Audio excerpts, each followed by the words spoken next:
አሐዱ አምላክ አሜን። ብፁዕ አቡነ ናትናኤል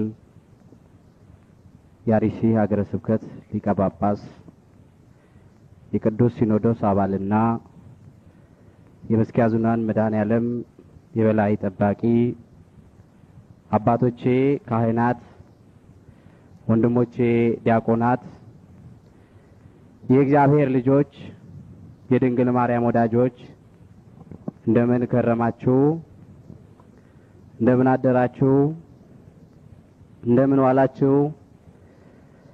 ቅድመ ዓለም የነበረ እግዚአብሔር አምላካችን ዓለምንም ፈጥሮ እየገዛ ያለ እግዚአብሔር አምላካችን ዓለምንም አሳልፎ ለዘላለም የሚኖር አልፋና ኦሜጋ እግዚአብሔር አምላካችን ሳይገባን እንደ ኃጢአታችንና እንደ በደላችን እንደ ጥፋታችንና እንደ ስህተታችን ሳይሆን እንደ ቸርነቱና እንደ ምሕረቱ እንደ ይቅርታውና እንደ ትዕግስቱ ዳግም በቅድስናው ስፍራ ተሰብስበን ስሙን እንድንጠራ የፈቀደልን እግዚአብሔር አምላካችን ስለማይነገረው ስጦታው ክብርና ምስጋና ይግባው።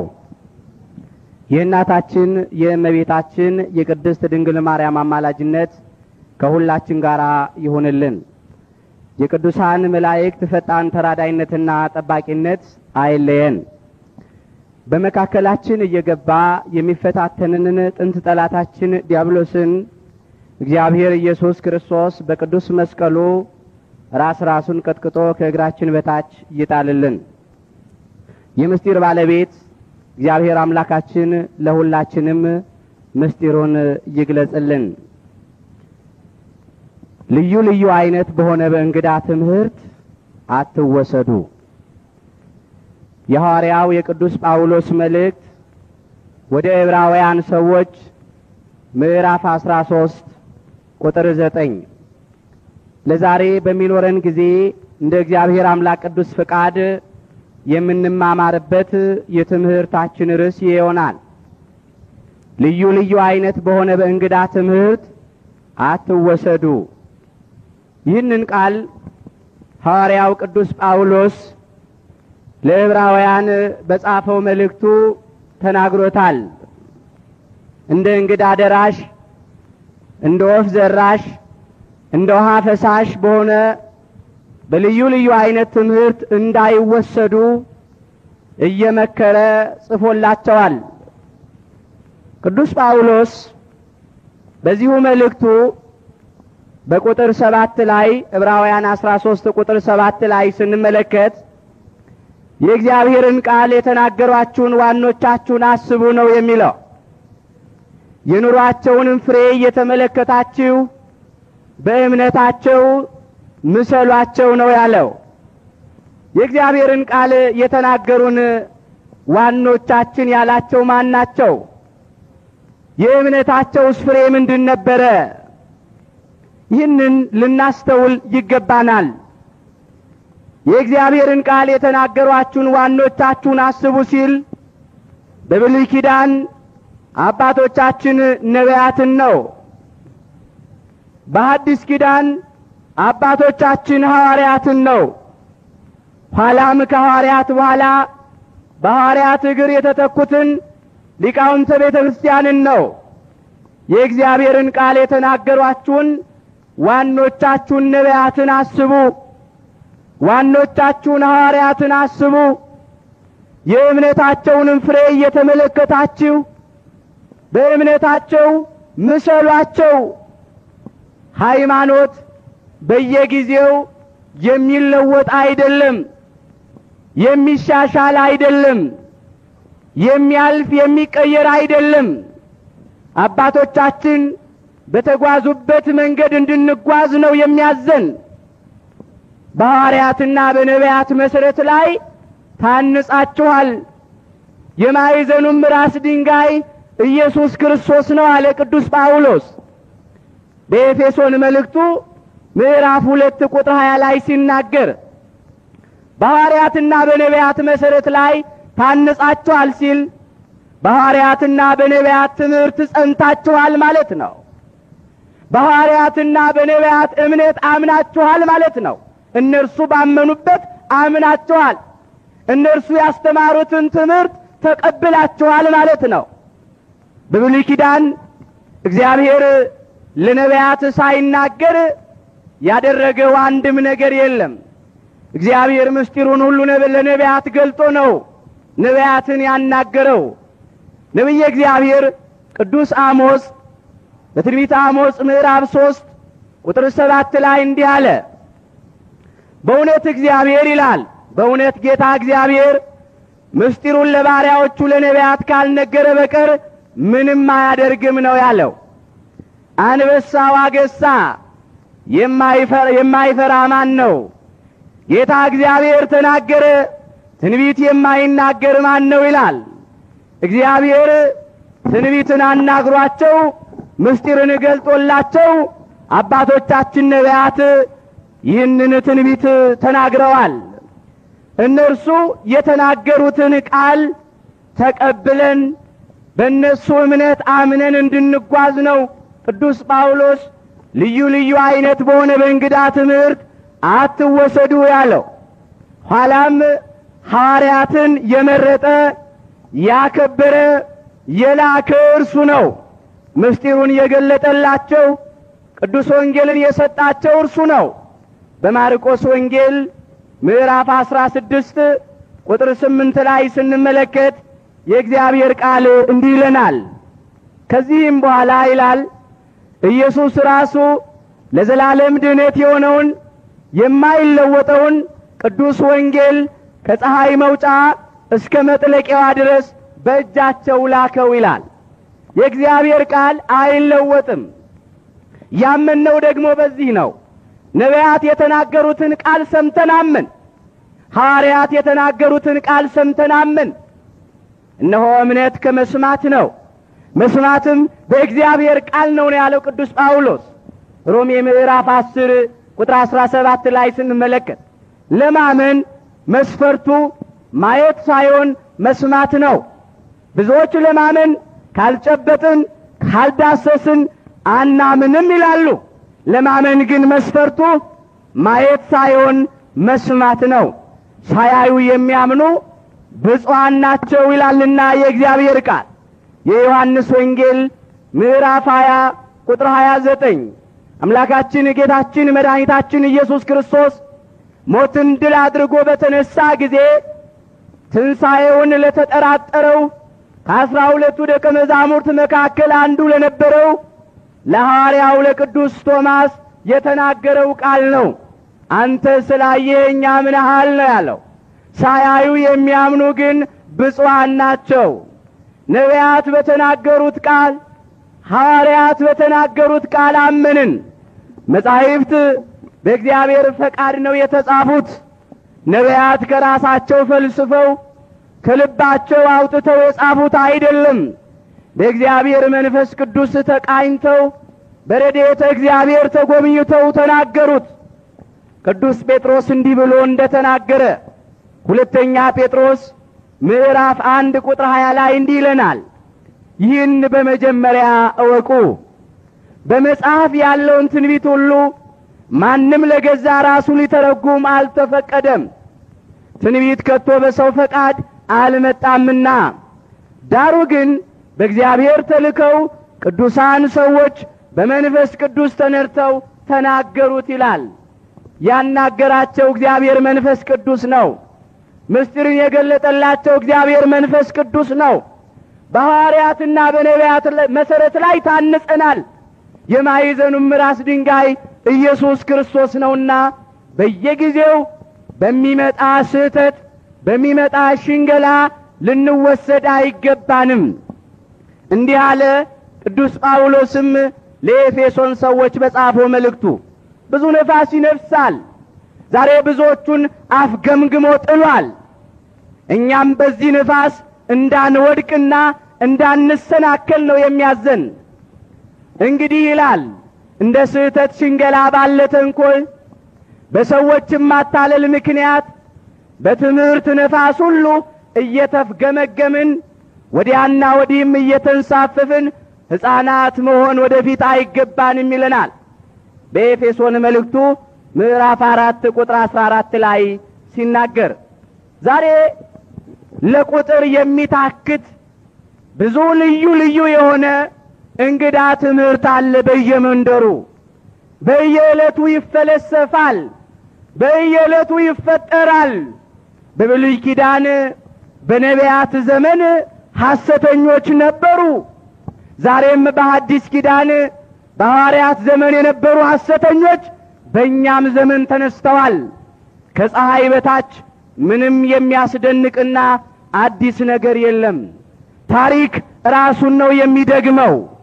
ቅዱስ ጴጥሮስ እንዲህ ብሎ እንደተናገረ ነገር ግን አለ ሁለተኛ ጴጥሮስ ምዕራፍ 2 ቁጥር 1 ጀምሮ ስንመለከት ነገር ግን ሐሰተኞች ነቢያት ደግሞ በሕዝቡ መካከል ነበሩ ይላል። በብሉይ ኪዳን ሐሰተኞች ነቢያት ነበሩ። ሳይላኩ ተልከናል የሚሉ፣ ሳይማሩ ተምረናል የሚሉ፣ ራእይ ሳይመለከቱ አይተናል ብለው የሚናገሩ፣ ከልባቸው እያመነጩ እያፈለቁ የሚጮሁ ከንቱ ንግግር የሚናገሩ ነበሩ። እንዲህም አለ በመካከላችሁ ደግሞ ሐሰተኞች አስተማሪዎች ይሆናሉና አለ። እነርሱም የዋጃቸውን ጌታ እንኳ ክደው የሚፈጥንን ጥፋት በራሳቸው ላይ እየሳቡ የሚያጠፋ ኑፋቄን አሹልከው ያገባሉ አለ። ኑፋቄ ማለት ጥርጣሬ ማለት ነው። ብዙዎችም በመዳራታቸው ይከተሏቸዋል ይላል። በእነርሱም ጠንቅ የእውነት መንገድ ይሰደባል። ገንዘብንም በመመኘት በተፈጠረ ነገር ይረቧቸዋል። ፍርዳቸውም ከጥንት ጀምሮ አይዘገይም፣ ጥፋታቸውም አያንቀላፋም ይላል። በብሉይ ኪዳን የነበሩትን ሐሰተኞች ነቢያት እስቲ እንመልከት። ነቢየ እግዚአብሔር ቅዱስ ኤርምያስ እንዲህ ብሎ ነው የተናገረው። በትንቢተ ኤርምያስ ምዕራፍ 23 ቁጥር 25 ላይ እንዲህ ይለናል። ኤርምያስ 23 ቁጥር 25 አለምኩ አለምኩ እያሉ በስሜ ሐሰትን የሚናገሩትን የነቢያትን ነገር ሰምቻለሁ አለ። አለምኩ አለምኩ እያሉ በስሜ ሐሰትን የሚናገሩትን የነቢያትን ነገር ሰምቻለሁ። ትንቢትን በሐሰት በሚናገሩ የልባቸውንም ሽንገላ በሚናገሩ በነቢያት ልብ ይህ የሚሆነው እስከ መቼ ነው አለ። ሳይላኩ ከልባቸው እያመነጩ እየፈለሰፉ እውነተኞቹን ነቢያትን ሐሰተኞች የሚያሰኙ ነበሩ። በነቢያት መካከል እንደነ ሐናንያ ያሉ እግዚአብሔር እስራኤላውያንን ተቆጥቶ 70 ዘመን ሙሉ በባቢሎን እንዲቀጠቀጡ አሳልፎ ሲሰጥ ሐናንያ የመከራው ዘመን 2 ዓመት ብቻ ነው ብሎ ይዋሽ ነበረ። ሕዝቡ ግን እንዲህ ያለውን ነገር ስለሚወድ ሁሉም እሱን ይከተል ነበረ። ኤርምያስ ግን እውነት በመናገሩ በመከራ በግዞት ጥለውታል። በበሩ አደባባይ የሚገስጸውን ጠሉት ይላል። እውነትንም የሚናገረውን ተጸየፉ ይላል። አሞጽ 5 ቁጥር 10 ላይ ያን ዘመንም ብዙዎች በመዳራታቸው ሐሰተኞችን ነቢያት ይከተሉ ነበር። ይህ ያስደንቅ ይሆናል። ኤርምያስ እንደተናገረ ኤርምያስ 5 ቁጥር 30 ላይ እንዲህ ይለናል። የምታስደንቅና የምታስደነግጥ ነገር በምድር ላይ ሆናለች አለ። ነቢያት በሐሰት ትንቢት ይናገራሉ፣ ካህናትም በእነዚህ እጅ ይገዛሉ፣ ሕዝቤም እንዲህ ያለውን ነገር ይወዳሉ። በፍጻሜውስ ምን ታደርጋላችሁ አለ ኤርምያስ። በብሉይ ኪዳን የነበሩትም የብሉይ ኪዳን ካህናት ሐሰተኞቹን ነቢያት ይከተሉ ነበረ። ሕዝቡም እንዲህ ያለውን ነገር ይወድ ነበረ። ዛሬም ቢሆን ብዙዎች ሐሰትን ተከትለዋል። ሐሰተኞችን በመዳራታቸው ተከትለው ተጉዘዋል። በሐዋርያት ዘመን እነ ይሁዳ ዘገሊላ እነ ቴዎዳስ ዘግብጽ ተነስተው ነበር። ነገር ግን ምናምን ሆነው ከንቱ ሆነው ቀርተዋል። ሐሰት መጨረሻው አያምርም። ለጊዜው ይመስላል፣ ነገር ግን ፍጻሜው አያምርም። ፈጥኖ ለመጥፋት በሐሰት ጎዳና የሚጓዙ ብዙዎች ናቸው። በሐዋርያት ሥራ ምዕራፍ 5 ቁጥር 36 ጀምሮ እንዲህ ይለናል። ከዚህ ወራት አስቀድሞ ይላል ቴዎዳስ እኔ ታላቅ ነኝ ብሎ ተነስቶ ነበርና 400 የሚያህሉ ሰዎችም ከእርሱ ጋር ተባበሩ። እርሱም ጠፋ፣ የሰሙትም ሁሉ ተበተኑ፣ እንደ ምናምንም ሆኑ ይላል። ከዚህ በኋላ ሰዎች በተጻፉበት ዘመን የገሊላዊ ይሁዳ ደግሞ ተነሳ፣ ብዙ ሰዎችንም አሸፍቶ አስከተለ፣ እርሱም ጠፋ፣ የሰሙትም ሁሉ ተበታተኑ ይላል።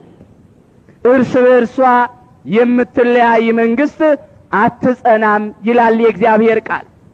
እግዚአብሔር በሌለበት ፍቅር የለም። እግዚአብሔር ባለበት ነው ፍቅር ያለው። እውነት ባለበት ነው ጽናት ያለው። ሐሰት ስለሆነ ተበታተኑ፣ መጨረሻቸው አላማረም። በሉቃስ ወንጌል ምዕራፍ 11 ቁጥር 17 ላይ እንዲህ ይለናል፣ እርስ በእርሷ የምትለያይ መንግስት ሁሉ ትጠፋለች፣ ቤትም በቤት ላይ ይወድቃል ይላል። መጨረሻ ጥፋት ነው። ለዚህም ነው ቅዱስ ጳውሎስ ልዩ ልዩ አይነት በሆነ በእንግዳ ትምህርት አትወሰዱ አለ። ልባችሁ በጸጋ ቢጸና መልካም ነው እንጂ በመብል አይደለም፣ በዚህ የሚሰሩባት አልተጠቀሙምና ይላል። በመጀመሪያ ደረጃ በመብል ምክንያት ብኩርናውን ያቃለለውን ሰው ኤሳውን እንመለከታለን። በረከቱን ያጣ፣ ለዚህ ዓለም የሚመቸውን መንገድ የተከተለ፣ በኋላ ቢያለቅስ እንኳን ሰሚ ያጣ። በዕብራውያን መልእክቱ እንዲህ አለ ቅዱስ ጳውሎስ ዕብራውያን 12 ቁጥር 15 ጀምሮ እንዲህ ይለናል፣ የእግዚአብሔር ጸጋ ለማንም እንዳይጎድለው ብዙዎቹም የሚረክሱበት አንድ መራራ ስር ወደ ላይ በቅሎ እንዳያስጨንቅ ሴሰኛም የሚሆን እንዳይገኝ ወይም አለ ስለ አንድ መብል በኩርነቱን እንደሸጠ እንደ ኤሳው ለዚህ ዓለም የሚመች ሰው እንዳይሆን ተጠንቀቁ። ከዚያ በኋላ እንኳን በረከቱን ሊወርስ በወደደ ጊዜ እንደ ተጣለ ታውቃላችሁና በእንባ ተግቶ ምንም ቢፈልገው ለንስሐ ስፍራ አላገኘምና ይላል። ኤሳው የይስሐቅ ልጅ ነው። ኤሳው ከወንድሙ ከያዕቆብ ጋር ከእናቱ ከርብቃ ተገኝቷል። ሁለቱም በአንድ ቀን ነው የተወለዱት። ቀድሞ ማህፀን በመፍታት ኤሳው ይቀድማል። ያዕቆብ የኤሳውን እግር ይዞ ነው የተወለደው፣ ከማህፀን የወጣው።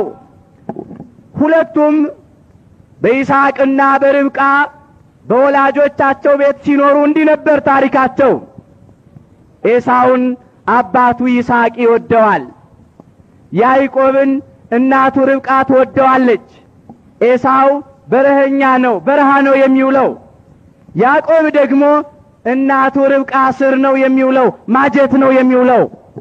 እናቱን ያገለግላታል፣ ይላላካታል፣ ወጥ ስትሰራ ያግዛታል። ስለዚህ ርብቃ ያዕቆብን ትወደው ነበር። ኤሳውን ደግሞ ይስሐቅ ይወደው ነበር። ከበረሃ አድኖ ያመጣውን ይሰጠዋል። ይስሐቅ አባቱም ይበላ ነበረ ከኤሳው እየተቀበለ። አንድ ወቅት እንዲህ ሆነ፣ ኤሳው በረሃ ውሎ መጣ። ይህን ታሪክ በኦሪት ዘፍጥረት ምዕራፍ 25 ከቁጥር 27 እስከ 34 ተመልከቱት። ኤሳው በረሃ ውሎ መጣ፣ በረሃብ ደከመው፣ በጥም ዛለ፣ የሚላስ የሚቀመስ ነገር አጣ። ያዕቆብን የምስር ወጥ ሲሰራ ተመለከተው። ምንድነው ያለው? ልጠፋ ቀርቤያለሁ፣ በረሃብ ደክሜያለሁ፣ በጥም ዝያለሁና እባክህ ከምስር ወጥ ስጠኝ አለው። ያዕቆብም ብኩርናህን ሽጥልኝ አለው፣ እንለዋወጥ አለው። አንተ የበኩር ልጅ መባል ይቅር፣ የተሰጠህን ብኩርና ጸጋህን ለኔ ስጠኝ እና ይህንን ምስር ወጥ ውሰዳል። ኤሳው ወደ ራሱ መለስ አለ። ዘፍጥረት 25 ቁጥር 31 ላይ እመለከቷለሁ። ያዕቆብም በመጀመሪያ ብኩርናህን ሽጥልኝ አለው። ኤሳውም እነሆ እኔ ልሞት ነኝ አለ። ይህች ብኩርና ለምኔ ናት? ያዕቆብም እስኪ በመጀመሪያ ማልልኝ አለው። ማለለትም።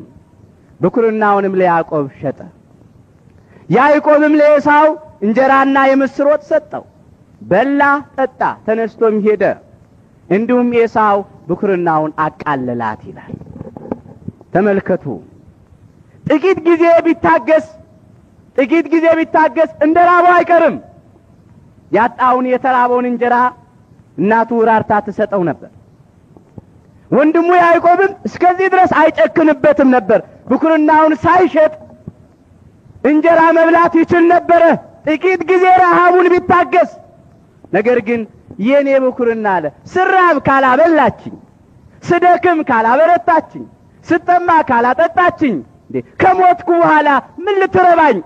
ምን ልትጠቅመኝ? ስለዚህ ውሰዳት። ግጥም አድርጎ ማለለት። እዳሪ በሚሆን በስባሽ ፈራሽ በሚሆን ጠፊ ኃላፊ በሚሆን ነገር በእንጀራ በምስር ወጥ ብኩርናውን አቃለለ። ይህ ብኩርና ጸጋ ነበር፣ ከእግዚአብሔር የተሰጠ በረከት። ማህፀንን የሚፈታ ለእግዚአብሔር የተለየ ነው። በተለይም በእስራኤላውያን ዘንድ በረከት ያለው ጸጋ ያለው ነው የመጀመሪያ ልጅነት፣ ቀዳማዊነት። ይህንን ግን በምስር ወጥ ነው ያጣው።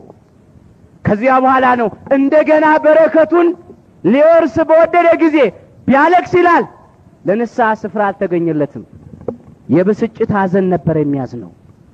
ወንድሙ ያዕቆብን ሊገድል እያሳደደ ብኩርናዬን ወሰደብኝ፣ በረከቴን ወሰደብኝ እያለ ምርር ብሎ ያለቅስ ነበር። ለዚህ ነው ለንስሐ ስፍራ ያልተገኘለት። ዛሬ እንደ ኤሳው ለዚህ ዓለም የሚመቹ ብኩርናቸውን ያቃለሉ በልዩ ልዩ እንግዳ ትምህርት የተወሰዱ ብዙዎች ናቸው። አዎ ለዚህ እኮ ነው ልዩ ልዩ አይነት በሆነ በእንግዳ ትምህርት አትወሰዱ አለ። ልባችሁ በጸጋ ቢጸና መልካም ነው እንጂ በመብል አይደለም።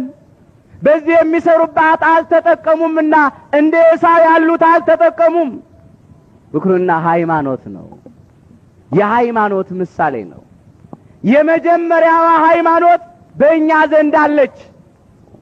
ጥርጥር የሌለባት፣ እንከን የሌለባት፣ ነውር የማይገኝባት ከነቢያት ከሐዋርያት ኋላም ከሊቃውንተ ቤተ ክርስቲያን የወረስናት ሃይማኖት። ይህችን ግን እስከ መጨረሻ ማጽናት ተሳለን። የመጀመሪያ እምነታችንን እስከ መጨረሻ ድረስ አጽንተን ብንጠብቅ የክርስቶስ ተካፋዮች ሆነናልና ይለናል ዕብራውያን ምዕራፍ 3 ቁጥር 14 ላይ። የመጀመሪያውን እምነታችንን እስከ መጨረሻ ማጽናት፣ እስከ ሞት ድረስ፣ እስከ መጨረሻ ቅታ ነፍስ ከስጋ እስክትለይ ድረስ፣ እስከ ዕለተ ምጽአት በዚህች ጸንተን ብንኖር አባቶቻችን ከደረሱበት እንደርሳለን። የእነርሱ የእምነት ፍሬ ሆነው ዛሬ ግን ብዙዎች በገንዘብ ምክንያት ሃይማኖታቸውን ክደዋል። ዛሬ ኤሳው ስለ ምስር ወጥ ብኩርናውን አቃለለ። ዓለም ዛሬ ስለ ገንዘብ ሃይማኖቱን ካደ። ገንዘብን መውደድ የክፋት ሁሉ ስር ነውና ይላል እግዚአብሔር ቃል። አንዳንዶችም ይህንን ሲመኙ ከሃይማኖት ተሳስተው በብዙ ስቃይ ራሳቸውን ወጉ። አንደኛ ጢሞቴዎስ ምዕራፍ 6 ቁጥር 10 ፈውስ የሌለው መወጋት፣ ፈውስ የሌለው ቁስል። ብዙዎች ልባቸው ተሰረቀ። ገንዘብን በመውደድ ምክንያት ሃይማኖትን ካዱ። አካሄዳችሁ ገንዘብን ያለ መውደድ ይሁን ይላል እግዚአብሔር ቃል። ያላችሁ ይብቃችሁ፣ እርሱ ራሱ እኔ ከቶ አልተውህም አልጥልህም ብሏልና ዕብራውያን 13 ቁጥር 5 ዕብራውያን 13 ቁጥር 5 ትንኝንም በምግብ አይዘነጋም እግዚአብሔር። የራሳችን ጸጉር እንኳን በአባታችን በአምላካችን በእግዚአብሔር ዘንድ የተቆጠረች ናት። አንዲቷ ያለ እርሱ ፈቃድ አትጠፋም፣ አንዲቷ ያለ እርሱ ፈቃድ አትወድቅም። ዛሬ ግን እግዚአብሔርን በማመን የምንራብ የምንጠማ የምንታረዝ የምናጣ የመሰለን ሃይማኖትን በመካድ ስለ ገንዘብ ብለን ወድቀን የተሰናከልን ብዙዎች ነን። በእግዚአብሔር አምኖ ያፈረ ማን ነው? እርሱን ለምኖ ያጣ ማን ነው? ምንድነው የሚለው የእግዚአብሔር ቃል? በእርሱ የሚያምኑ አያፍሩም ይላል ሮሜ 10 ቁጥር 11 ላይ። በእርሱ የሚያምኑ አያፍሩም። እግዚአብሔር አያሳፍረንም። መና ከሰማይ አውርዶ የሚመግብ አምላክ ነው። ከአለት ከጭንጫ ከድንጋይ ውሃ አፍልቆ የሚያጠጣ አምላክ ነው። ባህርን ከፍሎ የሚያሻግር አምላክ ነው። ተራራን የሚያበልስ አምላክ ነው። የእሳትን ኃይል የሚያጠፋ አምላክ ነው። እርሱን ካመንን እግዚአብሔር በወጀብም በአውሎ ነፋስም መንገድ አለው። ትንቢተ ናሆም ምዕራፍ 1 ቁጥር 3 ላይ እግዚአብሔር በወጀብም በአውሎ ነፋስም መንገድ አለው። የማይሳነው አምላክ ነው። ነገር ግን ኤሳው ያንን መጠበቅ አቃተው። ዛሬም በጨነቀን ጊዜ፣ በራበን ጊዜ፣ በጠማን ጊዜ፣ ስራ ባጣን ጊዜ ስራ እናስቀጥራቸዋለን ሲሉን እንገባለን። በታመምን ጊዜ እናክማቸዋለን ሲሉን። አዎ ዛሬ በዚህ አይደል እንደ ሰውን ሁሉ የጨረሱት? ሌላ ምን አለ? ትምህርት ቤት ከፈቱ ክህደት ለማስተማር። አዎ ክሊኒክ ከፈቱ ክህደትን የክህደት መርፌ ለመውጋት፣ የጥርጣሬ መርፌ ለመውጋት መንገድ አዘጋጁ። የውሃ ጉድጓድ ቆፈሩ፣ በደካማ ጎናችን ገቡ። ጻድቅ ሲጣል ሲዘሩም ሲለምን አላየሁም አለ ቅዱስ ዳዊት። ጎለመስኩ አለ፣ አረጀሁም አለ። ጻድቅ ሲጣል ዘሩም ሲለምን አላየሁም አለ። የዳዊት መዝሙር 36 ቁጥር 25 ጎለመስኩ አረጀሁም። ጻድቅ ሲጣል ዘሩም ሲለምን አላየሁም። ሁል ጊዜ ይራራል ያበድርማል፣ ዘሩም በበረከት ይኖራል። እግዚአብሔር የተመሰገነ ይሁንና እኛ ደግሞ የጻድቃን ዘር ነን፣ የቅዱሳን ዘር ነን። የጻድቅ ዘር ይድናል ነው የሚለው። በሐዋርያትና በነቢያት መሰረት ላይ፣ በጻድቃንና በሰማዕታት መሰረት ላይ፣ በቅዱሳን አባቶች መሰረት ላይ ተመስርተናል። ስለዚህም ነው ጻድቅ ሲጣል ዘሩም ሲለምን አላየሁም ማለት። የጻድቃን ዘር ግን ይድናል። ምሳሌ 11 ቁጥር 21። አዎ የጻድቃን ዘር ግን ይድናል። ታዲያ ቅዱሳንን ይዘን ጻድቃንን ይዘን ሰማዕታትን ይዘን ስለምን ስለ ገንዘብ ብኩርናችንን እናቃልላለን? እኔ የኦርቶዶክስ ተዋሕዶ እምነት ተከታይ ሆኜ እንላለን እኮ እኛ። የመጀመሪያ እምነት ይዤ ስራብ ካልበላው ስጠማ ካላጠጣችኝ ይህች ሃይማኖት፣ ስታረስ ካላለበሰችኝ ይህች ሃይማኖት፣ ስራ ሳጣ ስራ ካላስቀጠረችኝ ይህች ሃይማኖት፣ ውጭ ሀገር መሄድ ስፈልግ ውጭ ሀገር ካላከችኝ ይህች ሃይማኖት፣ የኔ ኦርቶዶክስ ተዋሕዶ እምነት ተከታይ መባሌ ምን ይጠቅመኛል? ስለዚህ ግጥም አድርገን ምለን በገንዘብ እናቃልላለን ሃይማኖታችንን፣ በገንዘብ እናቃልላለን ጸጋችንን። ያለ እምነት እኮ እርሱን ደስ ማሰኘት አይቻልም። ዕብራውያን 11 ቁጥር 6። እግዚአብሔርን ደስ ማሰኘት የሚቻለው በእምነት ነው። አባቶቻችን እግዚአብሔርን ደስ ያሰኙት በእምነት ነው። አዎ የጸና እምነት ኖሯቸው ሳይጠራጠሩ መከራም ቢመጣ ፈተናም ቢመጣ የምናመልከው አምላካችን እግዚአብሔር ከዚህ ያድነናል እያሉ ተፈትነው ነጥረው ወጡ። እኛ ግን የጥቂቱን ጊዜ መከራ መታገስ አቃተን። ዛሬ ዓለም በምንድነው ሃይማኖቱን የካደው? ዛሬ ዓለም በእንግዳ ትምህርት የተወሰደው በምንድነው? አዎ በጥቅም ነው። ብዙዎች ለጥቅም ነው ሃይማኖታቸውን የተዉት። ስለ ጭብጥ ገብስና ስለ ቁራሽ እንጀራ ብላችሁ በሕዝቤ ዘንድ አርክሳችሁኛል ይላል የሰራዊት ጌታ እግዚአብሔር። ሕዝቅኤል 13 ቁጥር 19። ስለ ጭብጥ ገብስና ስለ ቁራሽ እንጀራ ብለን ስለ ሆዳችን ብለን ሆዳቸውን የሚያመልኩ ሰዎች አሉ። ኤሳው ሆዱን አመለከ፣ የማያዘልቀውን ብኩርናውን አቃለለ። ዛሬም ቢሆን ሆዳቸውን የሚያመልኩ ሰዎች ናቸው በየመንደሩ ያሉት። ቅዱስ ጳውሎስ እኮ እንዲህ ብሎ ተናግሯል በሮሜ መልእክቱ ምዕራፍ 16 ቁጥር 17 ጀምሮ ሲናገር እንዲህ አለ። ነገር ግን ወንድሞቼ ሆይ አለ እናንተ የተማራችሁትን ትምህርት የሚቃወሙትን መለያየትና ማሰናከያን የሚያደርጉትን ሰዎች እንድትመለከቱ እለምናችኋለሁ። ሃይማኖታችንን የሚቃወሙ ሥርዓተ ቤተክርስቲያናችንን የሚቃወሙ የሚያቆላምጥ በሚያባብል ንግግር ምን ይላሉ? ጤና ይስጥልኝ ቀረው እህቴ ጌታን ብትቀበይ ወንድሜ መንፈስ ቅዱስን ብትሞላ ይሄ ነው በሚያቆላምጥ ንግግር አለ። ማንም በሚያባብል ቃል እንዳያስታችሁ ይህን እላለሁ። ቆላስይስ ምዕራፍ 2 ቁጥር 4 ማንም በሚያባብል ቃል እንዳያስታችሁ ይህን እላለሁ። በሥጋ ምንም እንኳን ከእናንተ ብርቅ አለ በመንፈስ ከእናንተ ጋር ነኝ አለ ቅዱስ ጳውሎስ።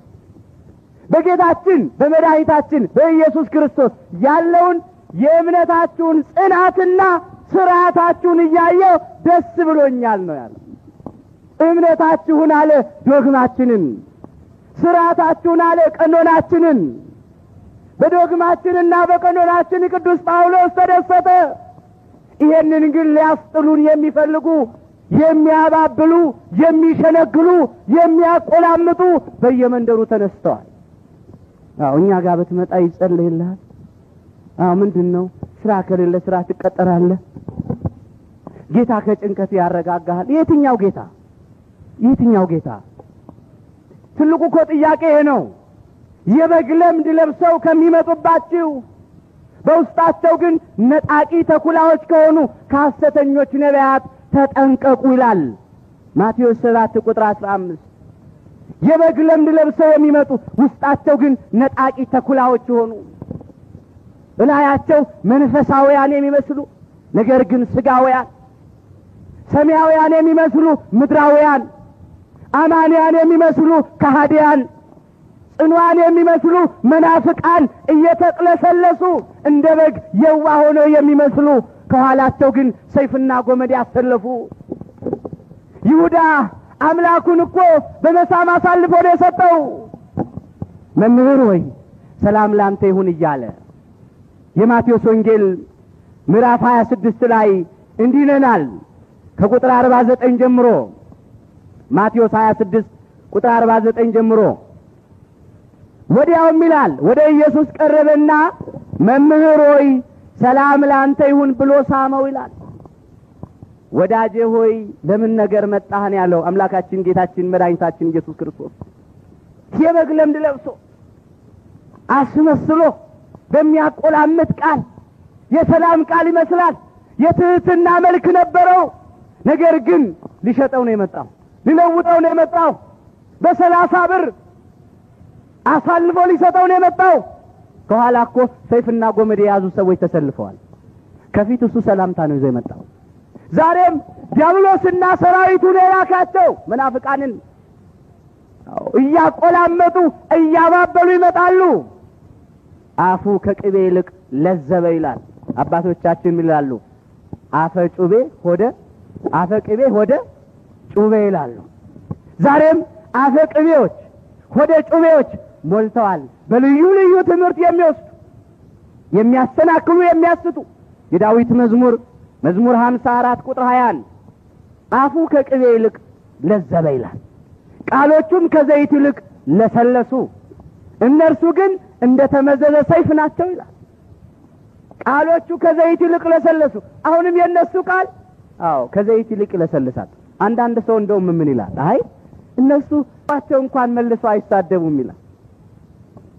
ጌታ ይባርካችሁ እኮ ነው የሚሉት። ምን አጠፉ የሚል ሰው አለ። አይ የሚያብለጨልጭ ሁሉ ወርቅ አይደለም፣ የሚናገር ሁሉ እውነተኛ አይደለም። ልንፈትን ያስፈልገናል። ቃላቸው ከዘይት ይልቅ ለሰልሳል፣ አፋቸው ከቅቤ ይልቅ የለዘበ ነው። በልባቸው ግን ሰልፍ አለ። ዓላማቸው እኛን ማስካድ ነው። ዓላማቸው እኛን ማጥፋት ነው። ይህ አያስደንቅም ወገኖቼ? ዲያብሎስ የብርሃን መልአክ እስኪመስል ድረስ ራሱን ይለውጣል። ስለዚህ አያስደንቅም። በዚህ ልንደነቅ አይገባንም። ነገር ግን እንጠንቀቅ፣ ማንም እንዳያስተን። ቅዱስ ጳውሎስ በሁለተኛ ቆሮንቶስ መልእክቱ እንዲህ አለ። ሁለተኛ ቆሮንቶስ ምዕራፍ 11 ቁጥር 12 ጀምሮ ነገር ግን አለ በዚያ በሚመኩበት እንደኛ ሆነው ሊገኙ ምክንያትን ከሚፈልጉቱ ምክንያትን ቆርጥ ዘንድ አሁን የማደርገውን ከዚህ ወዲህ ደግሞ አደርጋለሁ አለ። እንደነዚህ ያሉ ሰዎች በዓይነ ሕሊናችሁ ተመልከቷቸው። ከሃዲያንን ነው፣ መናፍቃንን ነው። እንደነዚህ ያሉ ሰዎች የክርስቶስን ሐዋርያት እንዲመስሉ ግን አይደሉም። ራሳቸውን እየለወጡ ውሸተኞች ሐዋርያትና ተንኮለኞች ሰራተኞች ናቸውና አለ። ይህም ድንቅ አይደለም። በዚህ እንዳትደነቁ። ሰይጣን ራሱ አለ የብርሃንን መልአክ እንዲመስል ራሱን ይለውጣልና፣ አገልጋዮቹ ደግሞ አለ የሰይጣንን አገልጋዮች ነው እዚህ ላይ አገልጋዮቹ ደግሞ የጽድቅን አገልጋዮች እንዲመስሉ ራሳቸውን ቢለውጡ ታላቅ ነገር አይደለም፣ ፍጻሜያቸው እንደ ስራቸው ይሆናል። ያልዘሩትን ማጨድ አይቻልምና አምላካችን ጌታችን መድኃኒታችን ኢየሱስ ክርስቶስ ምንድን ያለው? ብዙ ሐሰተኞች ነቢያት በስሜ ይመጣሉ ብዙዎችንም ያስታሉ ነው ያለው። ማቴዎስ 24 ቁጥር 11 ላይ ብዙ ሐሰተኞች ነቢያት በስሜ ይመጣሉ ነው ያለው። በስሙ ነው የሚመጡት። ሰይፍ ይዘውማ ቢመጡ ማን ያምናቸዋል? ጦርማ ሰብቀው ቢመጡ ማን ያምናቸዋል? ግን ሰላማዊ መስለው እየተቅለሰለሱ የበግ ለምድ ለብሰው ትሑታን መስለው የዋሆች መስለው ምንም የማያውቁ ኃጢአት ያልሰሩ ከሃዲ ያልሆኑ አማንያን መስለው የጽድቅ አገልጋዮች መስለው ይመጣሉ። ግን አይደሉም። ብዙዎች ዛሬ በዚህ ተሰናክለው ወድቀዋል። እንዳንጠፋ ወገኖች፣ ብንራብ እግዚአብሔር ያበላናል፣ ብንጠማ እግዚአብሔር ያጠጣናል፣ ብንታረዝ እግዚአብሔር ያለብሰናል። አባቶቻችን እኮ ከክርስቶስ ፍቅር ማን ይለየናል ነው ያሉት እነ ቅዱስ ጳውሎስ። ሮሜ 8 ቁጥር 35 ላይ ከክርስቶስ ፍቅር ማን ይለየናል? ረሃብ ነው፣ ስደት ነው፣ እርዛት ነው፣ እስራት ነው፣ ጭንቀት ነው፣ ግርፋት ነው፣ ምንድነው አሉ? ከእግዚአብሔር ፍቅር ማንም አይለየንም። ዛሬ ግን ጥቂቱ ነገር እየለየን ነው። ልዩ ልዩ አይነት በሆነ በእንግዳ ትምህርት አትወሰዱ አለ። በተቃዋሚዎች በአንድም ነገር አንደንግጥ። ይህ ለእነርሱ የጥፋት ምልክት ነው፣ ለእኛ ደግሞ የመዳን ምልክት ነው። ምናልባት ሁልጊዜ ተቃዋሚዎች ይነሳሉ። ይሄ የግድ ነው። እግዚአብሔር ትንቢት የሚፈጸምባቸው ሰዎች አያድርገን። ትንቢቱ ይፈጸም ዘንድ ግን የግድ ነው። በተቃዋሚዎች በአንድም ነገር እንኳን አትደንግጡ ይላል።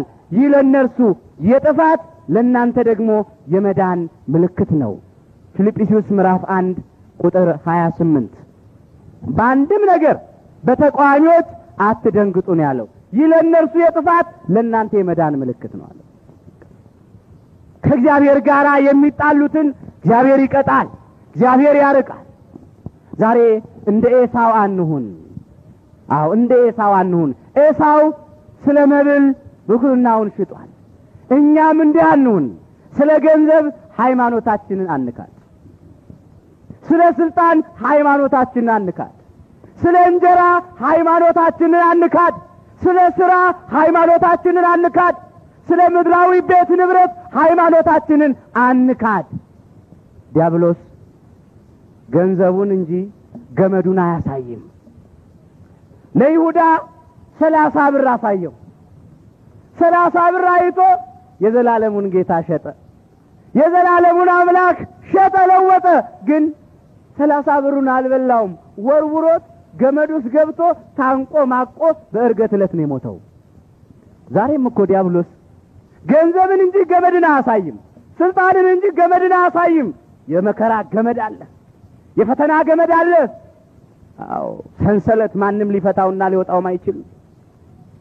እዚያ ገመድ ውስጥ እንዳንገባ የዚህን ዓለም ጥቅም ነገር ሁሉ እንተወው። ሆዳችንን አናምልክ፣ እግዚአብሔርን እናምልክ።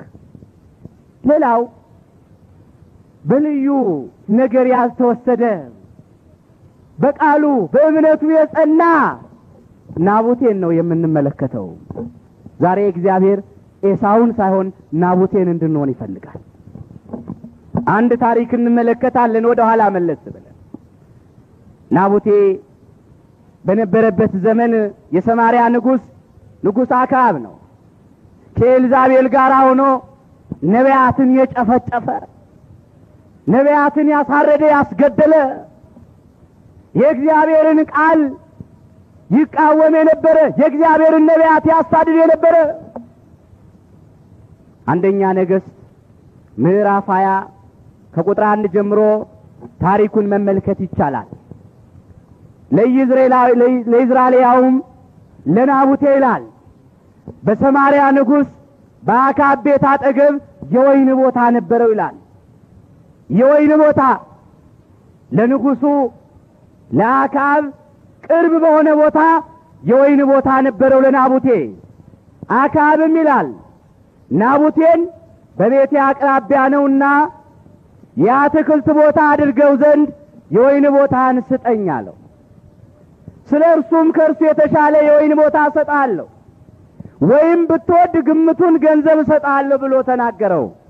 ናቡቴ ግን አለ አክዓብን የአባቶቼን ርስት እሰጥ ዘንድ እግዚአብሔር ያርቅልኝ አለው። ይህንን ሐሳብ የአባቶቼን ርስት፣ የአባቶቼን የወይን ቦታ ከአባቶቼ የወረስኩትን እንዴት አድርጌ እሰጥሃለሁ? አልሰጥህም አለው። በገንዘብ ሽጥልኝ፣ ግምቱን ንገረኝ ልግዛ። በፍጹም አልሸጠው። እሺ በሱ ፋንታ የሚሻል ሌላ ልስጥህ። በፍጹም አልፈልግም። ኤልዛቤል ይህን ሰማች። አክዓብ ናቡቴ ይህንን አልሰጥም ስላለው እንጀራም ሳይበላ ውሃ ሳይጠጣም ተናዶ እንቅልፍ ሳይወስደው ሲገላበጥ አመሸ ይላል። ኤልዛቤል ቀርባ ምን ሆነሃል የምትናደደው የምትበሳጨው አለች። አይ ናቡቴን የወይን ቦታህን ሽጥልኝ ብለው እምቢ አለኝ አላት። አንተ ንጉሥ ነህ፣ አሁን እስራኤልን ትገዛለህ፣ አንተ በሰማርያ ላይ ንጉሥ ነህ አሁን አንተ። እኔ ማደርገውን አውቃለሁ አለች። ጻፈች፣ ራሷ ጽፈት ማህተሙን ወሰደች፣ አተመች። አክዓብ እንዲህ ብሏል፣ የጾም አዋጅ አውጁ አለች። ሕዝቡም በተሰበሰበ ጊዜ ናቡቴ እግዚአብሔርንና ንጉሥን ተሳድቧል በሉ፣ በድሏል በሉ። ያን ጊዜ ምናምንቴ ምስክሮች፣ ሐሰተኞች ምስክሮችን አቁሙና አስመስክሩበት፣ ናቡቴንም ወግራችሁ ግደሉት። አዎ ለጥቅማቸው የቆሙ ሰዎች ይሄን አደረጉ። ናቡቴ ያለ በደሉ እግዚአብሔርን ሰድቧል፣ ንጉሥን ሰድቧል ተብሎ በምናምንቴ ምስክሮች ተመሰከረበት። ከዚያም ተወግሮ ሞተ። በል በገንዘብ ያላገኘውን በለውጥ ያላገኘውን የወይን ቦታ ና በነጻነት ውረስ አለችው ኤልዛቤል አክዓብን። ና ውሰድ አለችው። ጠላትን ገድዬልሃለሁ አለች። በዚህ ጊዜ ነው እግዚአብሔር እንዲህ አለ፣ ገድለህ ወረስከውን አለ እግዚአብሔር። አንደኛ ነገሥት ምዕራፍ 20 ቁጥር 19 ላይ እግዚአብሔር እንዲህ ይላል፣ በኤልያስ ላይ አድሮ ተናገረው አክዓብን፣ ገድለህ ወረስከውን? አዎ ደሙን አፈሰሰ በወይን ቦታው ላይ። ናቡቴ ገንዘብ ቢሰጠው እምቢ አለ። የአባቶቼን ርስት አልሰጥም አለ። ዛሬ የአባቶቻችንን ርስት ሃይማኖታችንን፣ አባቶቻችን እኮ ያወረሱን ርስት ሃይማኖታችን እኮ ናት። ይህችን ሃይማኖት የወይን ቦታ አልሰጥም ብለን ደማችንን ያፈሰስን ሰዎች አለን። እስከዚህ ድረስ የተጋደልን ሰዎች አለን። አባቶች እየሰሩልን የቀድሞውን የድንበር ምልክት አታፍልስ ይላል እግዚአብሔር ቃል። አባቶቻችን ሃይማኖትን አስረክበውናል። አባቶቻችን የሥርዓት ድንበር ሰርተውልናል። ዛሬ ግን ሃይማኖት እየተካደ ሥርዓት እየተፋለሰ እዚህ ደርሰናል። የወይን ቦታውን ስንቱ ሸጧል። ዛሬ የአባቶቹን ርስት ስንቱ ሰው ሸጧል። ምሳሌ 22 ቁጥር 28 አባቶች የሰሩልን የቀድሞውን የድንበር ምልክት አታፍልስ። የወይን ቦታችን ርስታችን ሃይማኖታችን ናት። ስለ ሃይማኖታችን እንጋደል። ለቅዱሳን አንድ ጊዜ የተሰጠች ሃይማኖት በምን እንጋደል? ሰይፍ ይዘን እንነሳ? ጦር እንስበክ? አይደለም። አዎ በጾም በጸሎት በስግደት እንጋደል። የእግዚአብሔርን ቃል በመማር እንጋደል። በእናንተ ስላለ ተስፋ ምክንያትን ለሚጠይቋችሁ ሁሉ መልስ ለመስጠት ዘወትር የተዘጋጃችሁ ሁኑ ይላል አንደኛ ጴጥሮስ ምዕራፍ 3 ቁጥር 15 ላይ። ዘወትር ዝግጆች ነን በእኛ ስላለ ተስፋ ምክንያትን ለሚጠይቁት። አዎ ምላሽ እያሳጣናቸው ነው? እያሳፈርናቸው ነው? ወይስ እንዲሁ እንነዳለን? እንዲሁ እንወሰዳለን? አዎ የእግዚአብሔር ቃል በሙላት ይኑርባችሁ ይላል ቆላስይስ ምዕራፍ 3 ቁጥር 16። ምንድነው የተሞላ ነው? የኛ ልብ ትዕቢት፣ የኛ ልብ ቅናት፣ የኛ ልብ አድመኝነት፣ የኛ ልብ ኃጢአት ነው የተሞላው። ክፉ ወሬ የማይጠቅም። የእግዚአብሔርን ቃል ብንሞላ በልባችን ስለ እምነታችን ብንማር ስለ ሥርዓታችን ጠንቅቀን ብናውቅ ዛሬ ማንም እንደ ጠፍ ከብት ይነዳን ነበረ? አይነዳንም ነበር። ነገር ግን ይሄ የለም። ትልቁ ችግር ይሄ ነው። የዋሆችን ልብ ያታልላሉ እኮ ነው ያለው። የዋሆችን ልብ ምንም የማያውቁትን ነው ያለው። የሚያውቁት ዘንድማ መች ይቆማሉ? ዛሬ ለቅዱሳን ስለተሰጠ ሃይማኖት እንድንጋደል ያዘናል። ደም እስከ ማፍሰስ ድረስ እንኳን እንደ ናቡቴ የአባቶቼን ርስት አልለውጥም አልሸጥም። እግዚአብሔር ይህንን ከኔ ያርቅልኝ። እንዴት የአባቶቼን ርስት ትጠይቀኛለህ? አይኛ ብንሆን ገንዘብ ተመዝኖልን ነው? ሌላ የተሻለ ቦታ ሰጣቸዋለሁ ተብለን ነው? ወገኖቼ ከአባቶቹ ርስት የሚበልጥበት ምንም አልነበረም ናቡቴ። ምንም ሌላ ሰፊ መሬት ቢሰጠው እንደ አባቶቹ ርስት አይሆንም። ገንዘብም ቢሰጠው እንደ አባቶቹ ርስት አይሆንም። ዛሬ ወገኖቼ በዚህ ዓለም ምንም ነገር ቢሰጠን ወገኖቼ ሃይማኖታችንን ካጣን ዋጋ የለንም። ሰው ዓለሙን ሁሉ ቢያተርፍ ይላል ለነፍሱ የሚሰጠው ቤዛ ከሌለው ምን ይጠቅመዋል? ማቴዎስ 16 ቁጥር 26። ሰው ዓለሙን ሁሉ ቢያተርፍ ዓለምን ብንገዛ ብንነዳ በዚህ ዓለም ቢሊየነር ብንሆን በዚህ ዓለም የተደራረበ ሕንጻ ብንሰራ በዚህ ዓለም ስልጣን ወንበር ላይ ብንቀመጥ ዓለምን ሁሉ ብናተርፍ ርስታችን ሃይማኖታችንን ካጣን ዋጋ የለንም። ስለ ርስታችን ስለ ሃይማኖታችን እንጋደል። የያዕቆብ ወንድም የይሁዳ መልእክት ምዕራፍ 1 ቁጥር 3 ጀምሮ እንዲህ ይለናል። አንድ ምዕራፍ ብቻ ነው ያለው። ወዳጆቼ ሆይ ይላል ስለምንካፈለው ስለ መዳናችን ልጽፍላችሁ እጅግ ተግቼ ሳለሁ ለቅዱሳን አንድ ጊዜ ፈጽሞ ስለተሰጠ ሃይማኖት እንድትጋደሉ አለ እየመከርኳችሁ ጽፍላችሁ ዘንድ ግድ ሆነብኝ። ለቅዱሳን አንድ ጊዜ ፈጽሞ ስለተሰጠ ሃይማኖት ተጋደሉ። ለነቢያት፣ ለሐዋርያት፣ ለጻድቃን፣ ለሰማዕታት ስለተሰጠችው ሃይማኖት መጋደል ይገባናል። እንዲህም አለ ከብዙ ጊዜ በፊት ለዚህ ፍርድ የተጻፉ አንዳንዶች ሰዎች ሾልከው ገብተዋልና አለ። በየመንደሩ ሾልከው ገብተዋል። ምን በየመንደሩ ብቻ ዛሬ ወደ ቤተ መቅደሱም ሾልከው ገብተዋል። እንዴ ወገኖቼ ግንባር ላይ አልተጻፈም። በጣም አስቸጋሪ ነው። ቆቡ ገበያ ይሸጣል፣ ጥምጥሙ ገበያ ይሸጣል፣ ሰናፊሉና ፈረጅያው ገበያ ይሸጣል፣ መስቀሉ ገበያ ይሸጣል። እጅግ ፈታኝ ዘመን ነው። እግዚአብሔር እንዲህ አለ በዚያ ዘመን ፊቴን ከነርሱ መልሳለሁ አለ። ወንበዴዎች ይገቡባታል አለ፣ ምስጢሬንም ያረክሷታል አለ ሕዝቅኤል 7 ቁጥር 22 ላይ። ትልቁ ችግር ነው ዛሬ። እኛ እኮ ጠላቶቻችንን አይደለም ማወቅ የተሳነን የወዳጅ ጠላቶችን ነው ማወቅ የተሳነን። የጭቃ ላይ እሾኮች የበሉበትን ወጭት የሚሰብሩ የጎረሱበትን ጣት የሚነክሱ የታጠቡበትን እጅ የሚረግጡ እንደ ይሁዳ ያሉ እንክርዳዶች እግዚአብሔር ከወዳጅ ጠላት ይሰውረን። አዎ ሾልከው ገብተዋል አለ። ዛሬ ልዩ የሆነ እንግዳ ትምህርት ከቤተ ክርስቲያን ሥርዓት ውጪ ከአባቶቻችን ከተቀበልነው ውጪ ርስታችንን ሊያበላሹ ርስታችንን ሊያስተውን የሚፈልጉ ሰዎች ሾልከው ገብተዋል አለ። እነኚህን ነው ዛሬ ልንጋደል የሚገባው ከእነኚህ ጋር ነው። ስለ ሃይማኖታችን እንንቃ፣ ስለ ሃይማኖታችን እንቅና። ዛሬም እንደ ናቡቴ ርስታችንን አንሰጥም እንበል። ርስት እመቤታችን ናት። አዎ እመቤታችን ናት ርስት። የእናት ልመና ፊት አያስመልስ አንገት አያስቀልስም። ሲሆን በግድ ሳይሆን በውድ ነው። አዎ እመቤታችን ለምን አመጣጣው ነገር የለም። እመቤታችንን ይዘን የምናጣው ነገር የለም። ከእመቤታችን ጋር እግዚአብሔር አለ። ከእርሷ ጋር ከሆንን ከእግዚአብሔር ጋር ነን። መልአኩ ቅዱስ ገብርኤል ሲያበስራት እግዚአብሔር ከአንቺ ጋር ነው ያላት። እግዚአብሔር ከእኛ ጋር የሆነው ከእርሷ ተወልዶ ነው። እነሆ ጌታ ራሱ ምልክት ይሰጣችኋል። ድንግል ትጸንሳለች፣ ወንድ ልጅም ትወልዳለች፣ ስሙንም አማኑኤል ብላ ትጠራዋለች። ኢሳይያስ 7 ቁጥር 14። አማኑኤል ማለት ትርጓሜው እግዚአብሔር ከእኛ ጋር መሆኑን የሚያመለክት ነው። ወንጌላዊው ቅዱስ ማቴዎስ እንዲህ አለ፣ እግዚአብሔር ከእኛ ጋር ሆነ ማለት ነው አለ። የማቴዎስ ወንጌል ምዕራፍ 1 ቁጥር 22።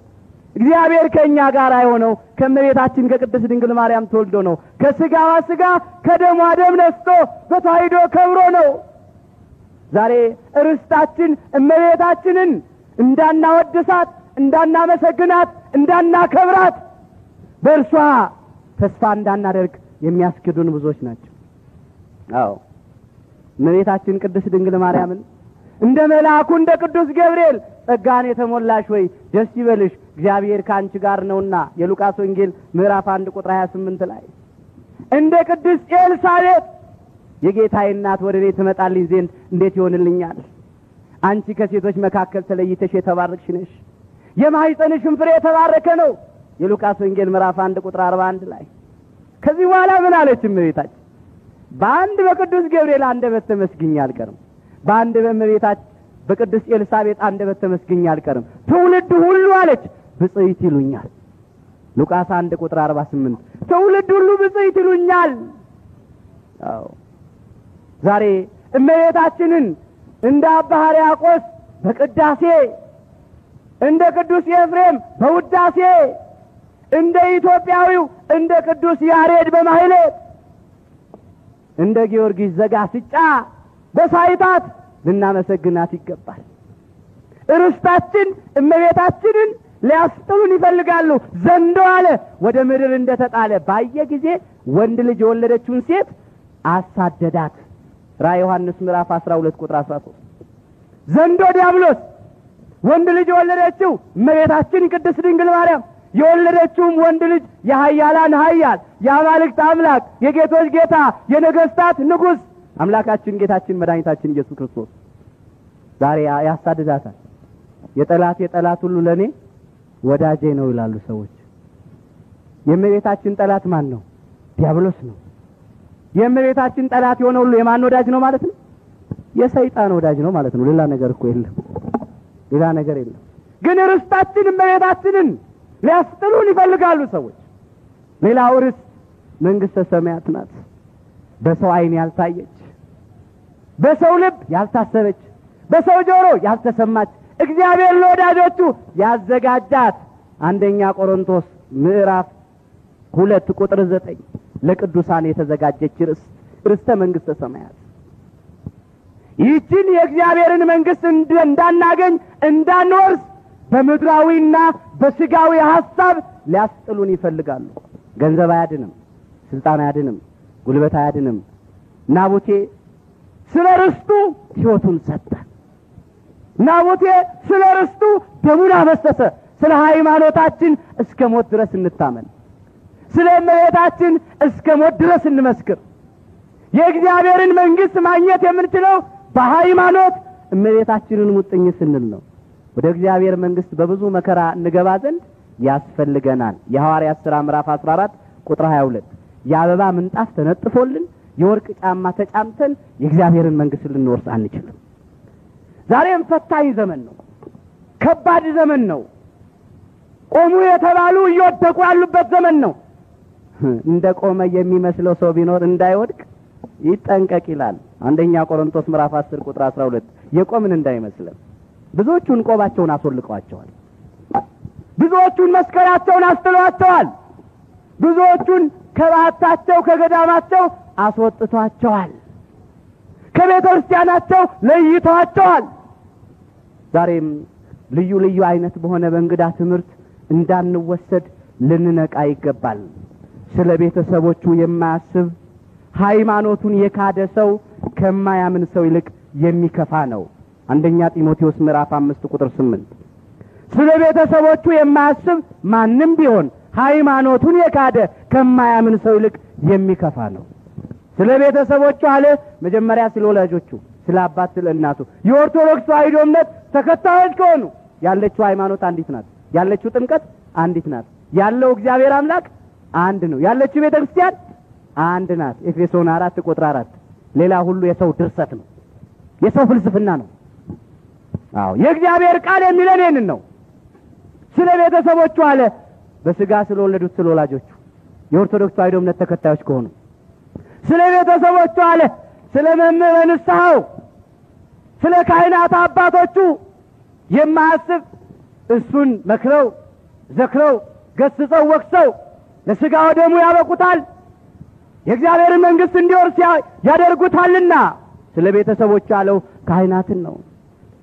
ስለ ቤተሰቦቹ አለ ሌላው ቤተሰቦቹ ያለው መላእክትን ነው። በአንድ ኃጥእ መመለስ ላይ በሰማይ መላእክት ዘንድ ታላቅ ደስታ ይሆናል። ሉቃስ 15 ቁጥር 10። ቤተሰቦች ይላቸዋል መላእክትን። ወገን ወገን ይሉናል፣ ዘመድ ዘመድ ይሉናል። በእኛ ንስሐ መግባት፣ በእኛ መቀደስ፣ በእኛ መመለስ ይደሰታሉና መላእክት ቤተሰቦች ያላቸው እነሱን ነው።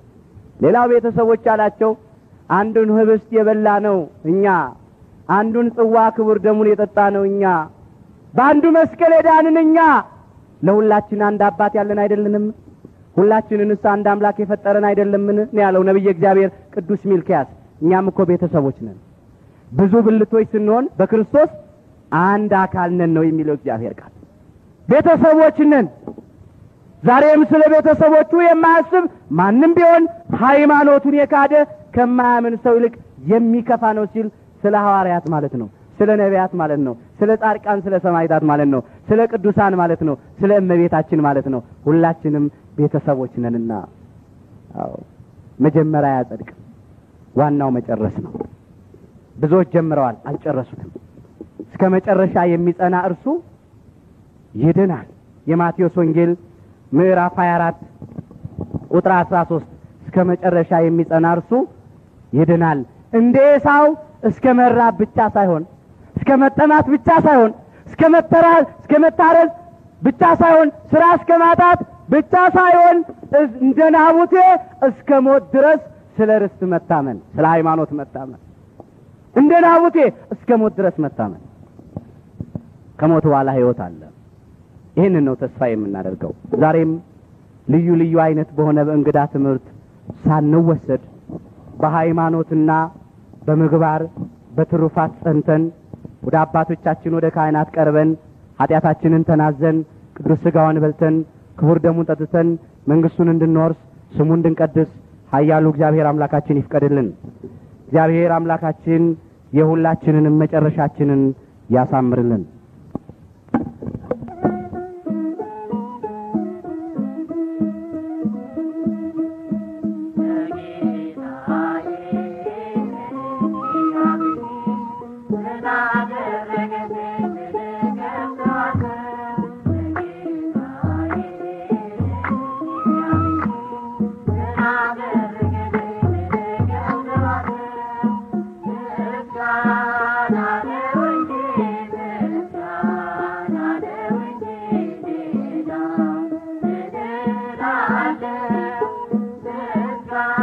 Na